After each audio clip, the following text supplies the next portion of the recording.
সমূহ দৰ্শকলৈ স্বাগতম জনাইছো আৰু আজিৰ ভিডিঅ'টো আৰম্ভ কৰিছো মিক্স টছৰ এটি উকা জোৰাৰে। এয়া আপোনালোকলৈ আগবঢ়াইছো মিক্স টছৰ এটা জোৰা।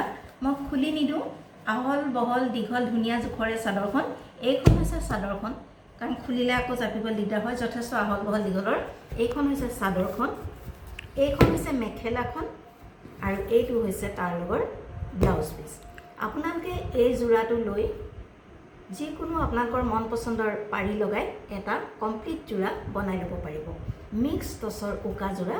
এইটো হৈছে চাদৰৰ কাপোৰ, এইটো হৈছে মেখেলাৰ পিচ আৰু এইটো হৈছে ব্লাউজ পিচ। এই জোৰাটো আপোনালোকলৈ আগবঢ়াইছো মাত্ৰ 1100 টকাত। মাত্ৰ 1100 টকাত। আমাৰ এনেকুৱা উকা জোৰা কেইবাটাও আছিল, শেষ হ'ল। মাত্ৰ এইটো আছেগৈ, আপোনালোকলৈ আগবঢ়াইছোঁ। পুৰণা ষ্টক আমি উলিয়াই দিছোঁ। গতিকে আপোনালোকৰ যদি কাৰোবাৰ প্ৰয়োজন হৈছে তেনেহ'লে অতি সোনকালে আমাৰ লগত যোগাযোগ কৰক। মাত্ৰ এটা জোৰাই আছেগৈ। এই জোৰাটোৰ মূল্য হৈছে 1100 টকা মাত্ৰ। এখন চাদৰ, মেখেলা আৰু ব্লাউজ পিচ। আপোনালোকে ইয়াত মন পচন্দৰ পাৰি লগাই এটা জোৰা সম্পূৰ্ণ কৰি ল'ব পাৰিব। মিক্স টছৰ এটা উকা জোৰা। ইয়াৰ মূল্য হৈছে 1100 টকা মাত্ৰ।